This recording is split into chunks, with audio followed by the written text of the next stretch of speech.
Welcome back to Drafting with Mark, and in this video we're going to take a look at dimensioning this shape using paper space. So if that's something that you're interested in, go ahead and stick around. Now if you haven't seen me draw this one, I'm going to make sure I link it in the card, so that's going to be your first video to start off with, and then we're going to get into dimensioning this. So let's go ahead and get started.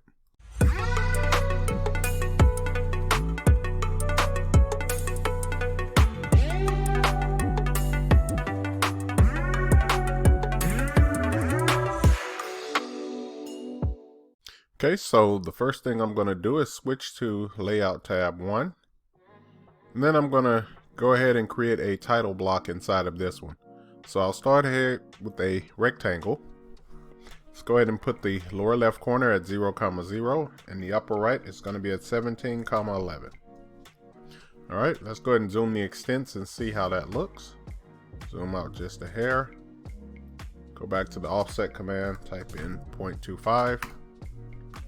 Select your rectangle and then click to the inside. So this is going to serve as my title block, right? Now I can go ahead and make this a block, but remember that since we're using paper space, there's really no need for me to make it a block other than if I had attributes or things of that nature. But I don't have to do that because the scale factor in model space, well, paper space, is going to be 1:1 as opposed to in model space where we have to adjust at it. So we're going to leave it the way it is. I'm just going to scale my viewport here. So I'm going to select this rectangle here and I'll place it at that endpoint, and likewise with this one. Alright, next let's go ahead and get this white paper to match the size of my title block here. I'm going to do it a little bit differently. I'm going to right click on Layout 1, and then inside of here I'm going to choose Page Setup Manager. Once this appears, we're just going to go to Modify. And the plot, we're going to set it to DWG to PDF. We're going to choose ANSI Full Bleed 17 by 11. Let's see, ANSI Full Bleed B size 17 by 11. The extents, I'm going to center this. It is 1:1, so that is fine. Go ahead and hit OK, and then close. Just going to double click right on the inside of my viewport here. And then I'm going to go ahead and zoom the extents, right? So now I have this set up, it's zoomed to the maximum. So we can kind of play with the scale to see what scale is close enough. Now here's what the benefit of using paper space is, that in model space we have to adjust the title block. Here in paper space we adjust in viewports. So I can go ahead and play around with this viewport, and like I set it to 1:20.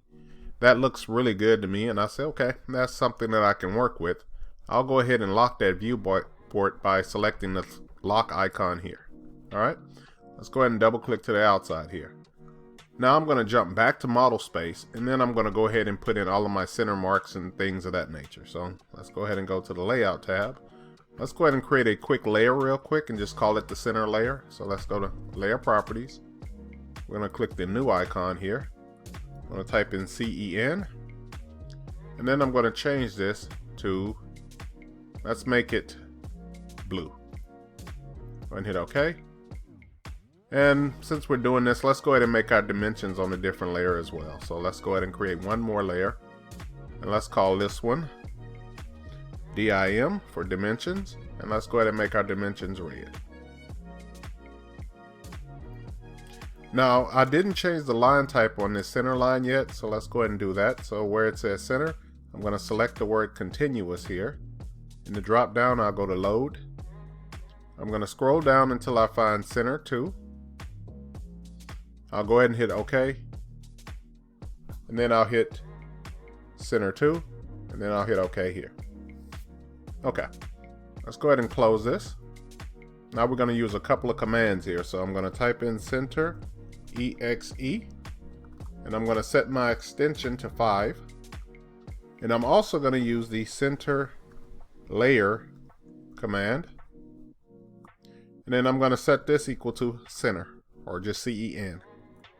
Alright, so the benefit of doing that is now that when I use my center mark commands, it's going to go ahead and put it on that layer for me. So I'm going to go ahead and select this annotate, center mark, then I'm going to select these big circles here. So I'm just selecting here, likewise here. And now for this one, I'm going to have to do some kind of creative stuff, right? So let's go ahead and hit escape. I'm going to go to use the offset command. So let's go back to the home tab and go to offset. I'm going to give it a distance. In this case, it's going to be half of whatever that is. Now remember that the radius of that is 10. So it's going to be whatever the diameter is, and the diameter would be 20. But we're just going to offset it a distance of 10. Once I offset this line here, that's going to do that. I'm going to use the match properties. I'm going to select one of these, and then I'll go ahead and select that line there. So I just select one of my center marks first as the base one, and then I create it from that. Let's go ahead and draw a line from here going up to that midpoint. Likewise on the other end. I'm going to use match properties one more time. I'm going to select one of these center marks, and then I'm going to select those two lines that I just drew. So those two white lines there. Let's jump to the lengthen command, which is located here. We're going to change the delta to 5. And then I'm just going to click on these lines here. So I'm just going to make them match, right? Alright, so that's all of my center marks that are located on this drawing, right? Let's go ahead and jump back to the layout tab now. So let's go to layout 1. On this annotate tab again, and then where it says use current, I'm going to set this equal to my dimension layer. So I'm just going to select here in the drop down and go to dimension. What this does is going to create all of your dimensions on the correct layer. Let's go ahead and set up our dim style by selecting this down arrow. It doesn't matter which one of these you select because everything is going to be 1-to-1. So you can choose either one that you want. I'm just going to leave it on standard. I'm going to go to modify. Then I'm going to start here at the primary units tab and work my way left. So primary units, I'm just going to turn off any trailing zeros. Underneath the fit, leave this set to 1. Underneath the text, we do have enough room for this text to be big, so I will leave it at this height.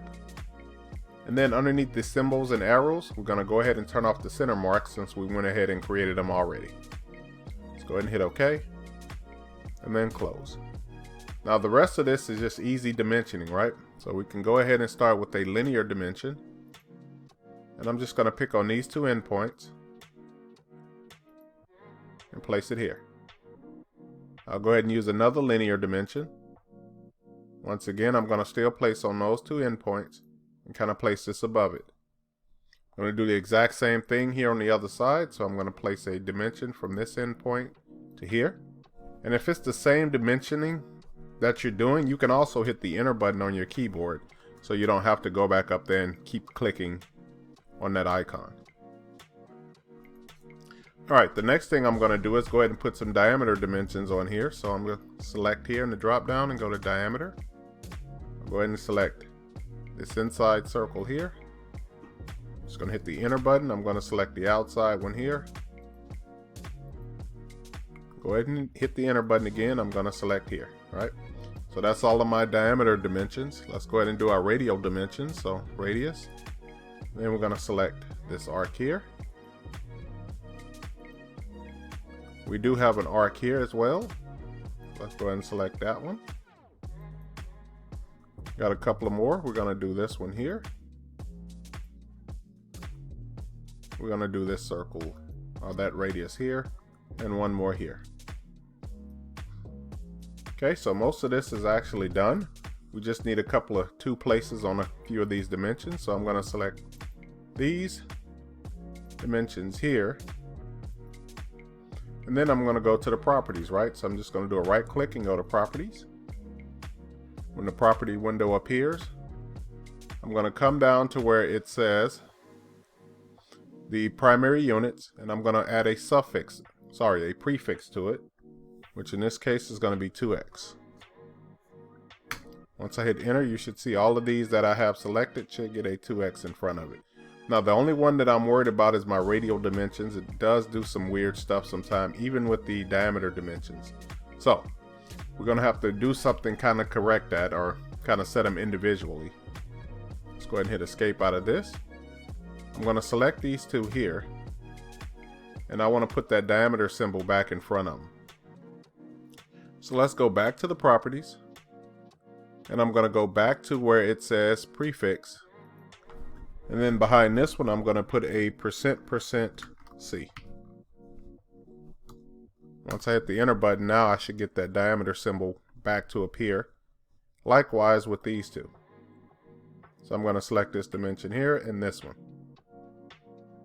I'm going to go here, come down to where the primary units are, and I'm just going to put a capital R behind the X. Alright, so that should be everything that we need. We do have an extension here, and to turn that off is just selecting it in the properties window. Come down to where you find extension line and go ahead and turn that off.